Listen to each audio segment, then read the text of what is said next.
এই দোয়া যেদিন আমি পড়েছি কোরআনে ওই দিন থেকে আজও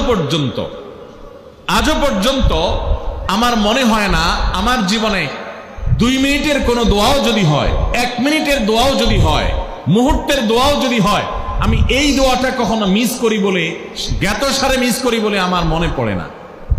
ছাত্র জীবন থেকে শুরু করেছি, আজও পড়ে যাচ্ছি।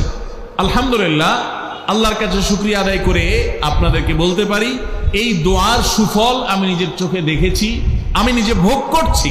এজন্য আপনাদেরকে আমি বলতে চাই, অনেক মানুষ আছেন আমাদের কাছে আসে, বিশেষ করে আমার কাছে যত মানুষ অফিসে আসেন, এক এক দিন কয়েকশো মানুষও দেখা যায় অফিসে আসেন, এমনও হয় কোন দিন কয়েকশো মানুষও হয়।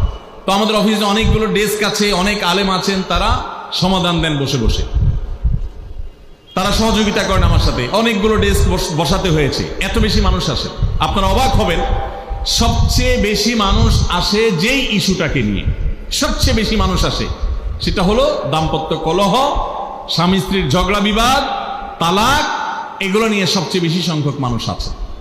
এবং আপনারা আরো অবাক হবেন, গরিব মানুষদের মধ্যে স্বামী স্ত্রীর মধ্যকার দূরত্ব, তাদের মধ্যকার কলহ, দ্বন্দ্ব, ঝগড়া, ফাসাদ, এগুলোর পরিমাণ বা রেশিও যত বেশি, টাকা পয়সা যাদের আছে, সামাজিক অবস্থান যাদের ভালো, আমার অভিজ্ঞতা হলো তাদের মধ্যে দাম্পত্য জীবনে কলহের পরিমাণ তুলনামূলক বেশি। তাহলে অনেক যুবক আছেন যারা বিয়ে শাদী এখনো করেন নাই, শুধুমাত্র হাতটা কসলাচ্ছেন আর চিন্তা করতেছেন চাকরিটা শুরু করতে পারি, ব্যবসাটা শুরু করতে পারি, বিদেশটা যায় সারতে পারি, টাকার বস্তা কামাই করে ফেলবো, তখন বউ একেবারে শুয়ের মতো সোজা থাকবে, আমাকে দিল জুড়ে ভালোবাসবে, আদর করবে, ভালোবাসা হবে, সমৃদ্ধি হবে, চোখে মুখে লাল নীল রঙিন স্বপ্ন অনেক যুবক ভাইরা এখনো দেখছেন। আপনাদেরকে বলছি, টাকা পয়সা দিয়ে দাম্পত্য জীবনে শান্তি কেনা যায় না। টাকা পয়সা এবং সামাজিক অবস্থান দিয়ে মানুষ সুখী হয় না। আমাদের কাছে অনেক মানুষ এসে চোখের পানি ফেলেন, তাদের সামাজিক অবস্থান অনেক মজবুত, তাদের সামাজিক স্ট্যাটাস কল্পনার অতীত, কিন্তু তারা পারিবারিকভাবে সুখী নন।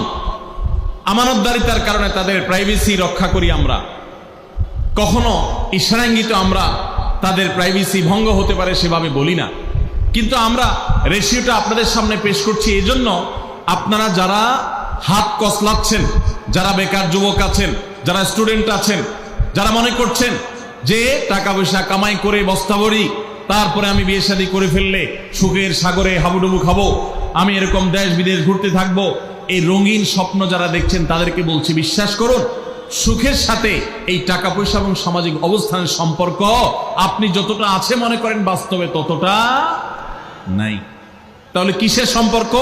আসুন আমরা সেই জায়গায় চলে যাই। পুরুষ এবং নারী উভয়ের জন্য সর্বপ্রথম এবং প্রধান করণীয় হলো আল্লাহ তাআলার কাছে অনেক আগে থেকে দোয়া করতে থাকা, দরখাস্ত সাবমিট করা যে আল্লাহ, আমার পরিবার, আমার স্ত্রী, আমার অনাগত সন্তান সন্ততি যারা আসবে আমার বংশে, আমার ঘরে, আমার সংসারে, আমার পরিবারে, আল্লাহ আপনি তাদেরকে নেককার, তাদেরকে মুত্তাকিদের ইমাম এবং তাদেরকে এমন মানুষ বানিয়ে দেন যেন তারা চক্ষু শীতলকারী হয়। আপনাদেরকে একটা দোয়া শিখাতে চাই, অনেকে হয়তো জানেন, সূরা ফুরকানের ৭৪ নম্বর আয়াত।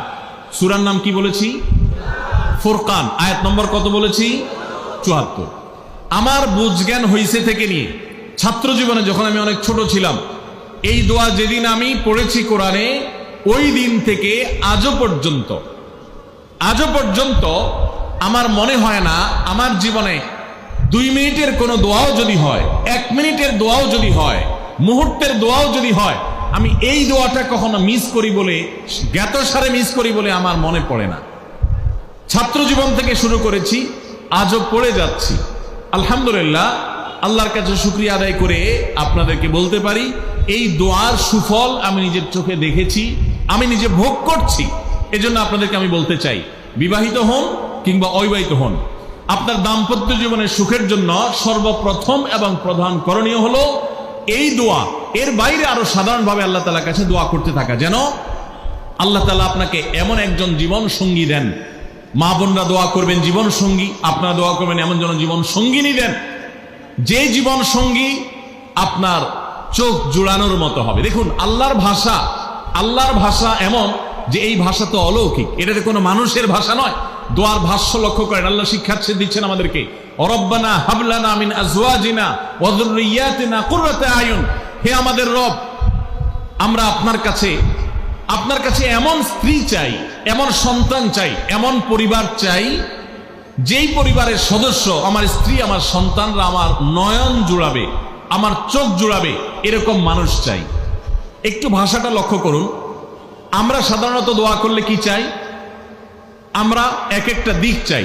ধরুন আপনার স্ত্রী মাশাআল্লাহ অনেক সুন্দরী, অপূর্ব সুন্দরী, তিনি আল্লাহ তাআলা তাকে অনেক রূপ লাবণ্য দিয়েছেন, কিন্তু তার যদি চরিত্রটা খারাপ হয়, তাহলে এই স্ত্রীকে আপনার নয়ন জুড়াবে, চোখ জুড়াবে, চক্ষু শীতলকারী হবে?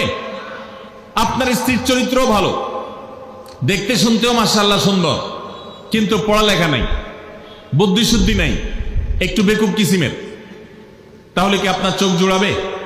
ভালো লাগবে? আপনার স্ত্রী শিক্ষা দীক্ষাও আছে, জ্ঞান গরিমায় মাশাআল্লাহ তিনি ভালো, রিচ, সমৃদ্ধ, আবার চেহারা সুন্দর, আবার তার মধ্যে তার চরিত্রের সমস্যা নেই, কিন্তু সমস্যা কি?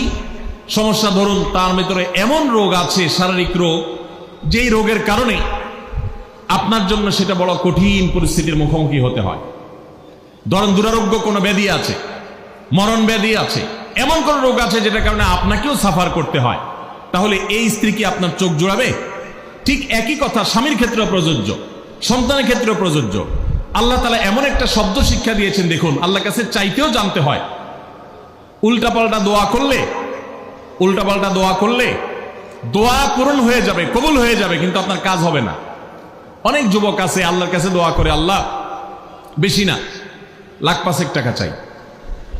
কত? 1,05,000। অনেক যুবক লিখে দেয় আমাদেরকে, হুজুর দোয়া করবেন, বেশি না, আমি আল্লাহর কাছে 1,05,000 টাকা চাই। আল্লাহরে টার্গেট দিয়ে দিছে, কত লাগবে? 5 লাখ। কেন? একটা বাইক কিনবে। যুবক মানুষ, রাস্তাঘাটে বাইক ছাড়া চললে ভালো লাগে না, আর একটা ভালো সেট কিনবে, না হলে ফেসবুক স্ট্যাটাস ভালো করে দেওয়া যায় না, ছবি তুলে দেওয়া যায় না। সাইফুল্লাহ ভাই ছবি তুলে দিতে বলছেন না, মাহফিলের ছবি তোলা যায় না। আর কিছু টাকা দিয়ে ছোটখাটো একটা দোকান কিছু একটা করবে, বিয়ে শাদীর ব্যবস্থা করবে, বাস, বেশি কিছু চাই না। তো আল্লাহ তাআলা 5 লাখ টাকা ধরেন আপনাকে দিয়ে দিল, সাথে একটা রোগও দিয়ে দিল, ওই রোগে খরচ হবে 6 লাখ। তাহলে আপনার এই 5 লাখের কোনো মানে আছে? আপনারা একটা প্রসিদ্ধ ঘটনা অনেকেই শুনেছেন, একটা চুটকি, যে এক যুবক দোয়া করছে, আল্লাহ তোমার কাছে আমি এমন একটা লাইফ চাই, বিশেষ করে বেকার যুবকরা এগুলো বেশি দোয়া করে, আল্লাহ তোমার কাছে এমন একটা লাইফ চাই, বেশি কিছু না, যে লাইফে 2 হাত ভর্তি টাকা থাকবে আর আশপাশে শুধু নারী আর নারী থাকবে, এরকম একটা লাইফ চাই। তো আল্লাহ তাআলা তার দোয়া কবুল করে ফেলছে। দোয়া কি করছেন? কবুল করে ফেলছে। দোয়া কবুল করছেন কিভাবে? দোয়া কবুল করে তাকে আল্লাহ তাআলা এমন একটা বাসের কন্ট্রাক্টর বানিয়ে নিছেন, যে বাসটা হলো মহিলা বাস, চারপাশে শুধু নারী আর নারী, সব মানুষের, আর হাত ভর্তি টাকা আর টাকা সব বাস মালিকের। দোয়া কিন্তু কবুল হয়ে গেছে। তো আল্লাহ তাআলার কাছে উল্টাপাল্টা দোয়া করলে কি হয় দেখছেন? দেখুন দাম্পত্য জীবনে সুখের জন্য দোয়া কিভাবে করতে হবে আল্লাহ শিখিয়ে দিয়েছেন। রব্বানা হাবলানা মিন আজওয়াজিনা ওয়া যুররিয়াতিনা কুররাতা আয়ুন, আল্লাহ আমার পরিবারের সদস্যরা যেন এমন হয় যে তাদেরকে দেখলে আমার নয়ন জড়িয়ে যাবে। অর্থাৎ নয়ন জোড়াতে হলে সব দিক থেকে পারফেক্ট হতে হবে, সব দিক থেকে ভালো হতে হবে, তখনই তো দিল জোড়াবে।